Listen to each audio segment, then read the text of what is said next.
feeling a little bit of deja vu from last season. Last year, Furman led by 11 at the half, and the Citadel came storming back to tie it and send it to overtime. Tonight, they led by 12 at the half. They led by 19 at one point, 55-36. Since then, a 24-7 run for the Citadel, and the shots starting to fall now, Stephen. Yeah, Braxton Williams had 2 points coming into this run. He's up to 12 now. He's done a great job of taking what the game has given him. He's not forcing anything. He's taking good shots. On the other side, Johnston and Wilkins both got 4 fouls. They really got to tread carefully here. Furman cannot afford to lose either one of them for the rest of this game.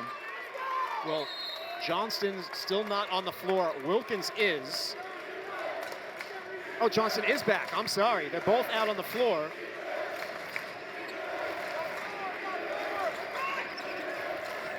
Here's Vanderwall. Johnston inside against Adebisi. Trying to feed Wilkins. It's a turnover. Great defense there by Citadel, playing good, solid post defense, getting active hands in there. Now, do you try to attack Wilkins? Do you try to attack Johnston? Get either of them out of the game? Definitely. I'm going at both of them. We're going to have a foul called on a different Paladin. It'll be Ben Vanderwall. And that's a really cheap foul right there from Ben Vanderwall. I know he's trying to hustle, but the veteran has to be a little bit smarter than that. Just let Christian Moore catch that ball, continue to guard. Now you put him at the free throw line, especially Citadel's been struggling for the most part of this game, scoring, so you don't want to just put them on the line and have them continue to shoot free throws. And going back to what you said, Dave, you know, attacking Johnson, attacking Wilkins, both with 4 fouls, you got to know the refs are not going to call ticky-tack fouls with them and have them sent out on their 5th. Probably could have called a body bump earlier in the game there on Wilkins there, but you got to know that they're not going to call that late in the game here. Moore misses the second. Furman retains a 1-point lead. Putting Eze back on Wilkins has been phenomenal for the Citadel. He's been struggling since they just been back on him, getting a good look. Wilkins, in and out. It's a good look there for Wilkins, just didn't go down. Citadel with a chance to take the lead here. Wally goes down, no call. It's the Paladins the other way. A little bit of a force there from Wally. I would have loved to see them take some time off the shot clock and really get into something. Yeah, that was big time from Wilkins, showing his hands, taking the bump, and not getting his 5th foul.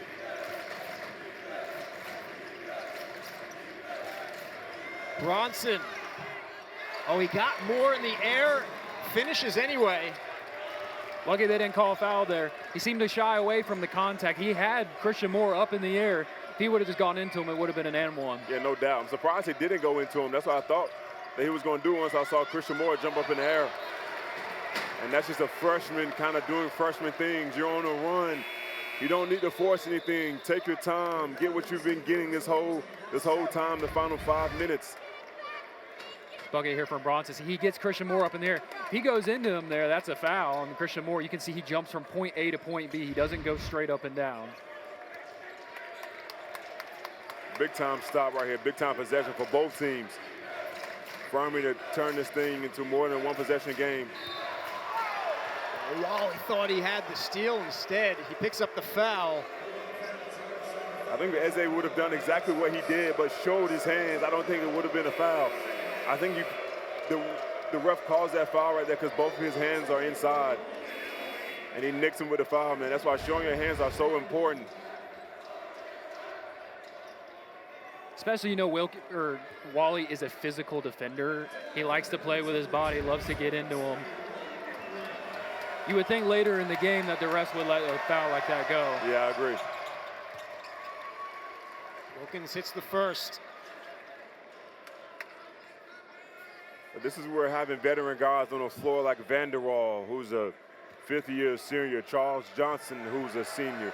Having veteran guys like that on the floor helps you out in clutch moments like these because they can rely on those guys to get the job done. And Wilkins, who's been quiet all game, they seem to have been relying on him the past 4 minutes after Citadel made their run. It seems to have been working for him. Wilkins has 11 points. Good ball movement from the Bulldogs. There's the corner three. Christian Moore's got another one. I like what they're doing with Adebisi there in the high post. He does a great job of passing it out.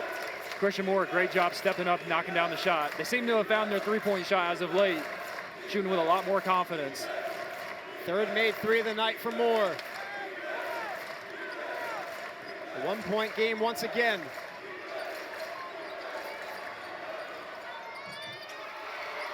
How about Bowser with a big bucket for Furman? Just a tough take by Bowser there, not known for being an offensive player. Oh, I don't like this call here from the ref. I don't either, especially because Coach Conway was trying to get a timeout, and it seemed like he was calling the timeout right before the foul. And I think he did call the timeout before the foul, and that's just really unfortunate. That's an awful call right there. Well, I'm not going to say it's an awful call. It's an awful play maybe from Braxton Williams getting a foul, just trying to run through the paint. I would love to see it, but, I mean, you got to drop it. You got to get it. You got to get to the next play. See, that's just a bad call. I mean, that's awful. That's awful. He's going to go back and look at that play, and especially with a minute left in this game, one possession game, that was awful, man. He's going to go back and look at that and really be disappointed in himself for that. And Coach Conway is irate, and rightfully so. Wilkins, offensive rebound for the Paladins. That was courtesy of Bowser.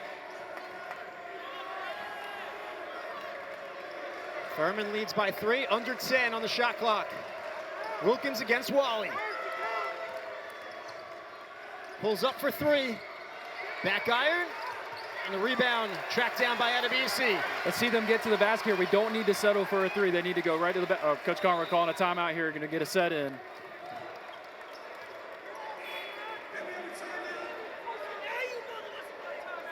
It's giving one of our officials an earful. Still not pleased with that foul call against Braxton Williams. Yeah, and I agree with Winston. I would be irate if I was Coach Conroy. Now, 2 of their last 3, they're on a good streak right now. They've got one of the top teams in the conference here at home. They made a run. It's a one-possession game, and a ref calls a foul like that with 1 minute left. Just a bad call. Here's what happened when Coach Conroy saw the replay. I mean, he saw what we saw. All Braxton was doing was trying to get to the other side of the court, and Bowser stopped in front of him. Like, that's not a foul in any part of the game, and especially not a foul with a minute left in a one-possession game. Well, I'll tell you what, Dave. If I'm Citadel here, I'm trying to get a quick 2. Like I said earlier, Furman is only 64% from the free throw line as a team in conference play, near the bottom of the conference. I would trust to play the long game, extending the game, fouling them, banking on Furman to miss their free throws. No need to force a 3 here. Yeah, I agree with you, especially because you haven't been shooting the 3 ball too well today. I mean, you've made some in the second half, but you're 4 for 24 for the game. I mean, if you do go for a 3, I would say Christian, but I'm kind of more with you. I would like to see you get something towards the basket. I would love to see Shola maybe with the mismatch with Johnson. Get somebody downhill and see if the refs can make up for that awful call that they made. Yeah, would like to see him foul the right guys too. Cole Bowser, Ben Vanderwall, not great free throw shooters. They're both in the game right now. If either of them gets an offensive rebound or if they score here and they're coming down, I'd foul either of them on the touch. Applegate, Adebisi, Moore, Williams, and Gonzalez on the floor for the Citadel.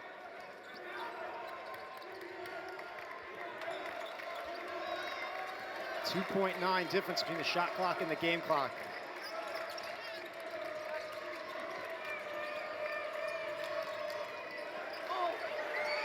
Furman Big did a great job of hedging the screen right there, taking away the 3 from Logan.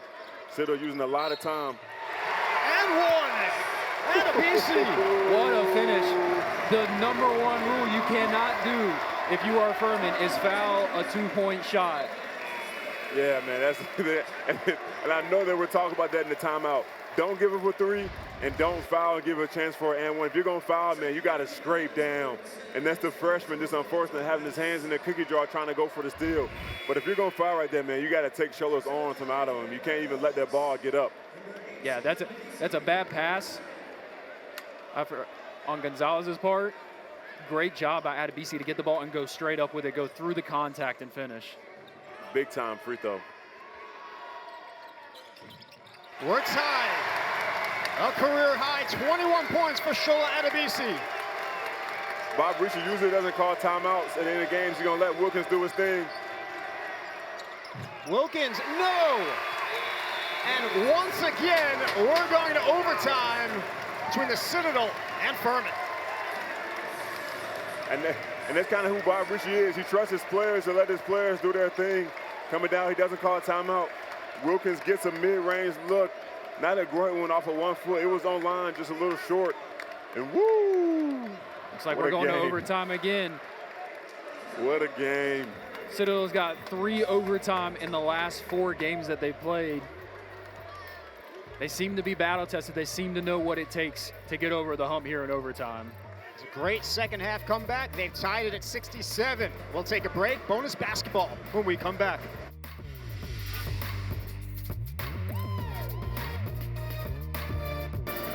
Shola Adebisi had the final 5 points in regulation last season to tie the game and send it to overtime against Furman. A huge 3-point play, a make, and then a clutch free throw. He's been really efficient so far tonight. Winston, career high 21 points. He's 9 for 10 from the field. Yeah, I mean, you can't ask for a better game from Shola Adebisi. He's the reason why they came back into this game. When his team is struggling from the three-point line, he's been the guy that they've been going to. Has been great defensively, getting blocks, altering shots, has great timing. 9 for 10 from the field, 7 rebounds, only 2 turnovers. I mean, he's been phenomenal tonight.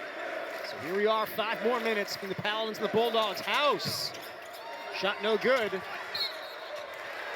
That's off of Furman.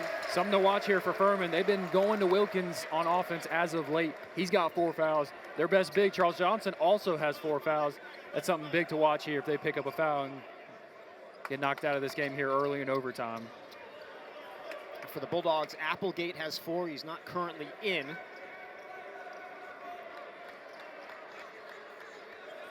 Court maintenance here inside McAllister Fieldhouse. David, just seems like every game me and you call that we go to overtime. It seems like every game between the Citadel and Furman in this building goes to overtime. Yeah, Coach Connery better come give me a nice handshake after this. They lost in overtime last year to Western Carolina, reversed that trend this season, trying to do the same now against Furman. Williams against Bowser, and a foul's called. I think it's important to note as well that Furman still has their challenge. They were thinking about challenging that last one, but it's big to still have your challenge in overtime, especially with a bang-bang play. They can call it maybe still an extra possession. Another great job by Citadel, just driving and pitching. They're not settling. You know, kind of this whole game, what I was talking about earlier is they need to get paint touches. They need to get inside the three-point line. They got a little stagnant earlier where they were just kind of tracing the three-point line, dribbling the ball. When they actually get some penetration inside the three-point line to drive and kick for others, it allows to drive off closeouts better.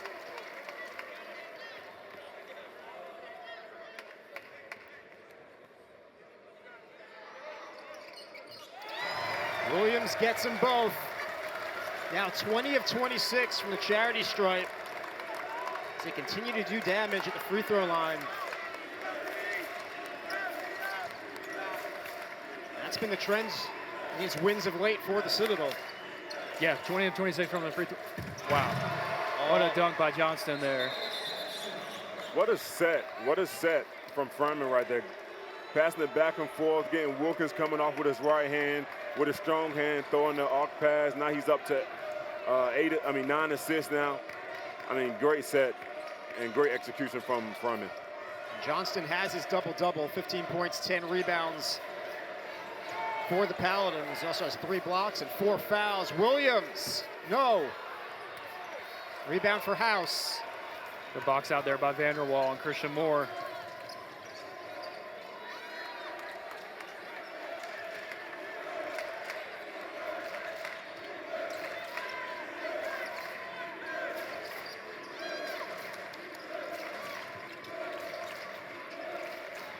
Under 10 for Bowser. Now Wilkins, a tough 3. Tried to sell the foul there. Great defense by Wally, not playing with his hands, playing with his body.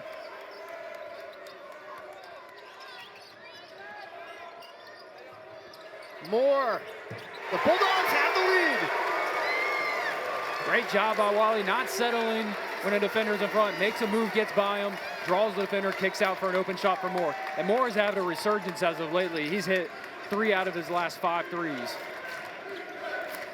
4 total on the night. Long distance for Christian Moore. Furman wants to talk this over.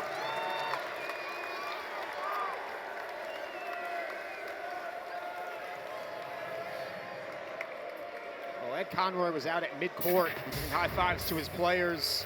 Loves what he sees from his Bulldogs. Tremendous effort in this comeback.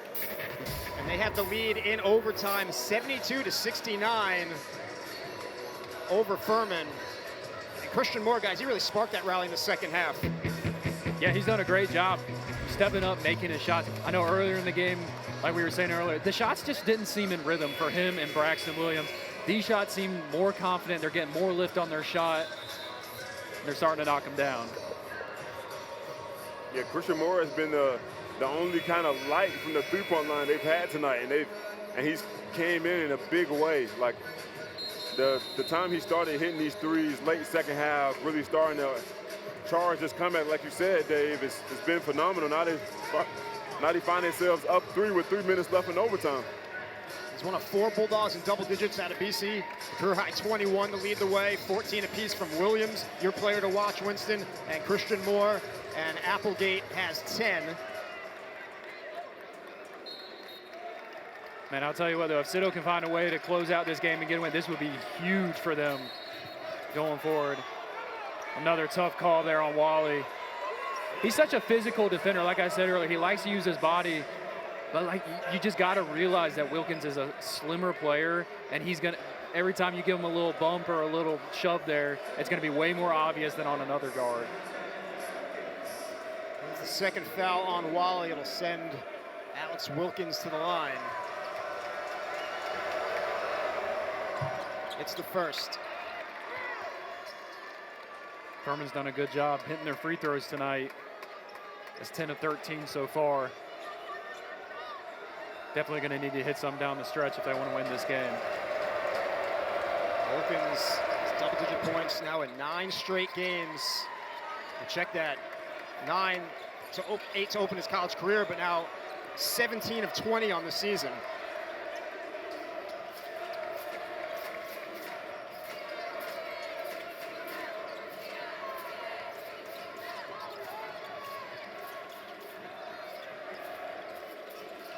Braxton Williams working against Bowser. Oh, tremendous move and a finish. Good take. And that's just a veteran move. He's got a freshman on him. He's got him. Bowser did a great job sliding his feet, taking off that right hand, but a great counter by Braxton Williams going back. Lead is 3 for the Citadel. So we approach 2 minutes to go in overtime.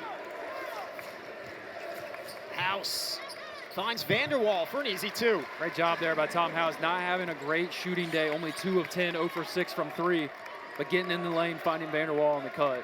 And I was getting ready to say that Citto's making things really tough, and then he drives and gets the easy layup. But that was a good possession, good defensive possession up to that point, headed by A.J. Wiley, putting a lot of pressure on Wilkins. 10 seconds for Wally. Gonzalez a deep 3. Rebound for Johnston, his 11th. Some handsy defense there by Wilkins. That's the same call they just gave to Wally on the other side. Kind of looks like they're letting them play now. You took the words right out of my mouth. That's the same call that they gave AJ a couple plays ago. They come back down here, do the same exact thing. They don't call the foul, which I guess is understandable a little bit because refs are in different positions. That ref was under the basket. The other ref was in this position here, right, looking right at it. And then they let the first one go, and then the Citadel kind of fouled him again as he was driving to the basket.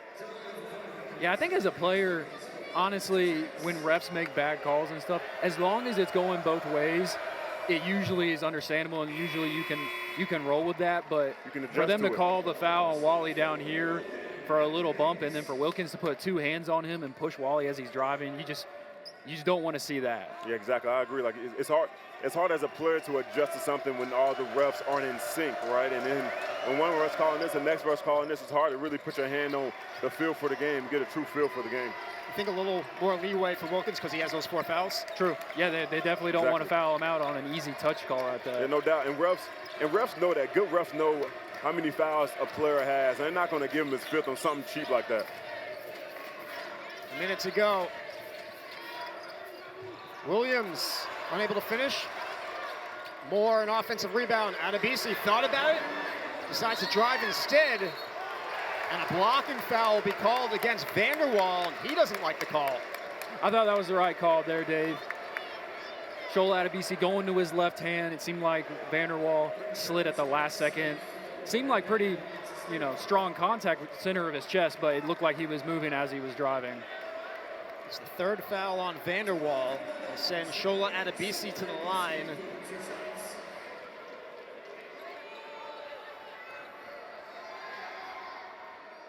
Comley hits the first. Yeah, you see the drive here. I don't know, Dave. Now I'm actually looking at it. It actually looks like a pretty... no, it looks like he kind of dipped that shoulder in there, kind of going to the right there. Those are always tough calls to make, drawing charges, if you're not square with the rim. If you're kind of going the other way, away from the basket, it's hard to make a call like that as a charge. It's a bang-bang call. And my old coach always told me to not take charges in clutch time because you never know what the ref's going to do. You don't want to put the game in the ref's hand by taking the charge. You always want to just play solid and hope for the best. Play solid, keep your body in between him and the basket. Great screen there by Vanderwall. Johnston misses the 3. A rebound for Christian Moore. Yeah, Johnson is known for his three-point capabilities, but he's been struggling tonight. Well, here we go, Dave. Tie game. Looks like Citadel's going to get the last shot here. They're definitely not going to go too early to give Furman a chance to come down in the other end, but I wonder what Conroy's going to draw up here. You would think it's going to be something going to Braxton Williams, maybe going to the rim. He's had success as of late with that. But I definitely would draw something up going to the rim. I don't want to settle for a 3. I want to draw up a play going to the rim where he can kick it out to a 3-point shooter. I would think with only 2 seconds separating the shot clock and the game clock, they'd really want this to run down in case you have a miss. Furman doesn't have a chance for a game winner. Well, it favors Citadel to take long to continue the game another overtime. So I would take the last shot. I wouldn't let Furman even get their hands on have the possibility to get their hands on the ball. Their 2 best players are in foul trouble. And it's essential that whoever Coach Conroy drives the play up for, they play off of 2 feet when they drive. They drive, they need to play off 2 feet, play under control, and get something good. Whether it's a pass kick out for a 3, whether it's a layup, they need to get something good. Unless you just have a wide open layup, they need to play off 2 feet, they need to play under control. Most likely, too, they're going to have to put up a shot with 5 seconds-ish on the game clock. They got to make sure they get back in transition. They cannot allow, kind of like last year, when Paxton Davidson missed that shot at the end of regulation, they threw the long pass to Vanderwall there. He had a shot at the end of regulation that should not have happened, honestly. Let's see what the Citadel drew up. Tallis gets it over.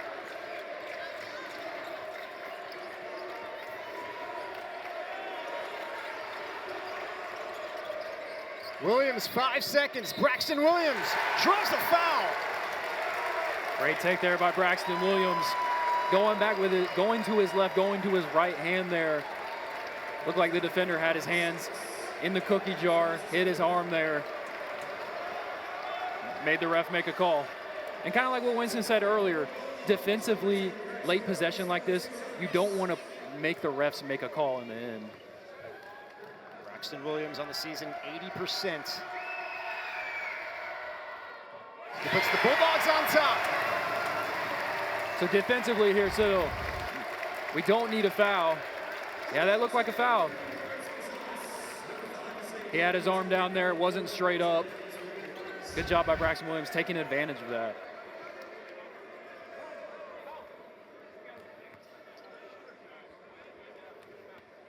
Looks like Coach Richard will call a timeout here. 18 points for Braxton Williams. The Bulldogs have a 2-point lead, 3.3 to go. Furman will talk it over.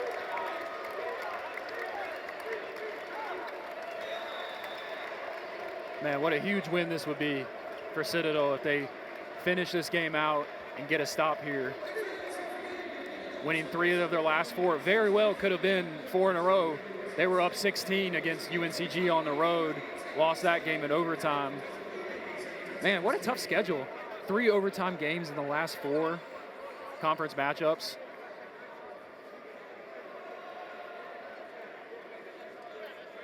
And like you said, they're battle tested. They just lost the overtime game against UNC Greensboro maybe a week ago, so hopefully they learn from that. And this, you got 3 seconds, so Furman's going to have to go the length of the court. 3 seconds is a lot of time. You probably can get a couple, probably 2 or 3 dribbles in that time. So we'll see what type of defense the Citadel comes to and what Bob Ricci draws up. He's going to draw up his best full-court play. As you can see right here, if you're the Citadel, you don't want anybody getting a banana cut. And what I mean by banana cut, you don't want a Furman player catching the ball while their momentum is taking them to their basket. You want them to catch it with their back to their own basket and give them turn. Each half a second, each 1/10 of a second matters right here. And if they don't catch it running to their own basket, it'll take a little bit more time. Yeah, I completely agree with you, Winston, there too. Also, not fouling.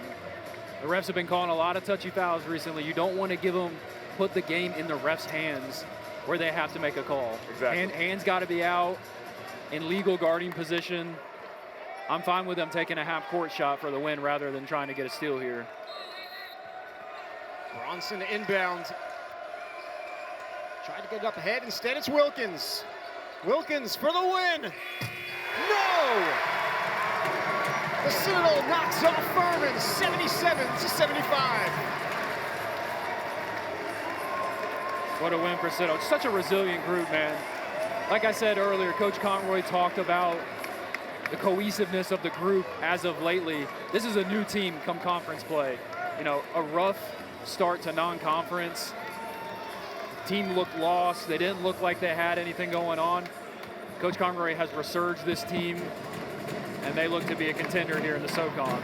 All sorts of heroes tonight, Stephen, for the Bulldogs. Shola Adebisi with a career-high 22 points. Braxton Williams continues his hot play, 18, 14 for Christian Moore. He sparked the second-half comeback. 10 for Logan Applegate, who was key early. Citadel improves to 6 and 14 overall, 3 and 4 in the Southern Conference. They've won 3 of their last 4 in SoCon play. Yeah, you can tell Citadel is going to enjoy this win tonight. Coach Conroy, haven't seen him this happy in a couple years. Meanwhile, for Furman, they dropped to 13 and 7 overall, 4 and 3 in the Southern Conference. They had 4 players double digits, 15 apiece from Johnston and Wilkins, 12 from Vanderwall, 11 from Franklin. And Furman really outshot, Stephen, the Bulldogs in the first half, and then you look at the overall totals, they really evened up. 43% for Furman, 42% for the Citadel, and the Citadel actually outshot Furman from the three-point line. Yeah, I was about to say, you know, Citadel started almost 1 of 13 or something like that in the first half, and going into the second half, they finished 6 of 28. You know, a good finish for them three-point shooting-wise. Rebounds were even, assists just about even, turnovers even. That's what you expect in an overtime game. Yeah, just like I said, you know, I thought whoever was going to win the rebounding war was going to win this game. Tied at 39. That's probably why it went to overtime.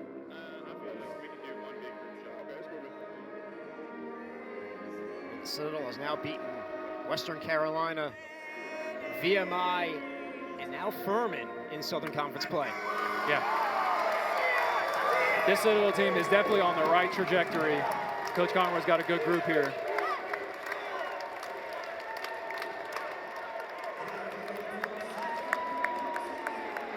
Great game for Coach Conroy and his Bulldogs. We sent Winston over to talk with Coach Conroy, so we'll have that for you in just a moment. In the meantime, this McAllister Fieldhouse crowd celebrating with the Citadel. Yeah. And the downfall for Furman going into the end of the game, they just didn't make shots. And that's really what it came down to, like you said earlier. Furman outshot them in the first half, and Citadel was sub 30% from the field, sub 20% from 3. they found a way to make shots in the end. And Furman got stagnant offensively, kind of just like the Wofford game that they lost recently.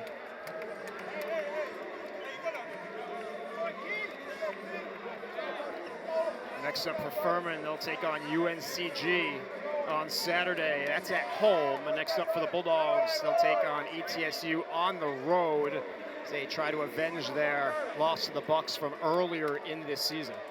Yeah, it'll be a tough one on the road. Like Winston said earlier, ETSU is the team to beat in the SoCon.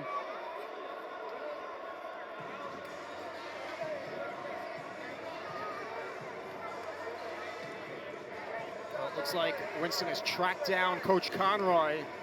So we're going to get our post-game interview in just a moment. Here's Winston and Coach Conroy. Winston?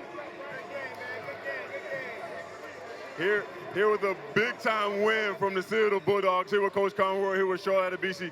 Coach, what sparked the comeback? You were down 20 in the second half. What really sparked the comeback in the second half? We just kept talking about just keep fighting. Just possession by possession, keep fighting. And this guy right here, we follow him. And the job he did, I don't know, probably about 20 points, 10 rebounds, whatever. And we knew at the end somehow the ball was going to find him. And it did. He picked that one off the floor, got us into overtime, big-time play. Yeah, what did you learn about your guys tonight? Just the resiliency, the confidence to stay in the game and just get the job done in overtime. I learned about them a long time ago. It was just a matter until it paid off. They come to work every day. All the way back to June, they always are working. I got on them pretty hard Monday. They didn't quite work up to our standard. I don't think we'll have another one of those practices. But, they took over after that. I didn't say a whole lot yesterday. Shola, 9 for 10 from the field, 22 points, 8 rebounds, big-time free throws at the end. You were phenomenal tonight. Take me through that last play and take me through how you just feel throughout the whole game. Coach told me to stay prepared at the end of regulation, and he said somehow the ball would find me. I picked it off the ground, got the foul, and won. Just stay calm and composed at the free throw line. I just trust my work every day. Results will happen, so. You're a leader of this team. Kind of what were you telling your guys when y'all had that big deficit and y'all started to come back and to kind of stay composed during the big comeback? Things about this team, I know everyone will keep on fighting, so I'm just stay in the game, keep fighting, we'll climb our way back in, and we made it happen, so. Oh, yeah, and Braxton, you started off rough, kind of picked it up at the end. That kind of shows the veteran you are, staying in the game, staying composed. A lot of guys would have kind of crumbled and kind of quit on the game. Tell me how it started feeling when shots started to fall and things started going your way. I mean, it felt good, but, everybody, has bad games. Like, even NBA players have, bad games. So I just stay out there and do what I have to do for my teammates, help us win this game. So. What were you thinking at the start of the overtime? Y'all get the big comeback. You have to kind of calm back down and stay back composed. What was going through your mind going to overtime? We just got to get stops and rebounds.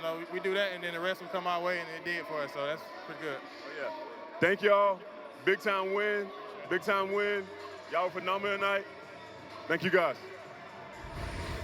Thanks, Winston. A huge win for the Citadel. Steven, your final thoughts? My final thoughts for Citadel, they have figured something out offensively. When they're making shots and they're getting on the boards and winning the rebound battle, they're a tough team to go against. Furman, on the other hand, they've got to find an offensive identity. If Wilkins is not scoring the ball, they need to find another source of scoring there.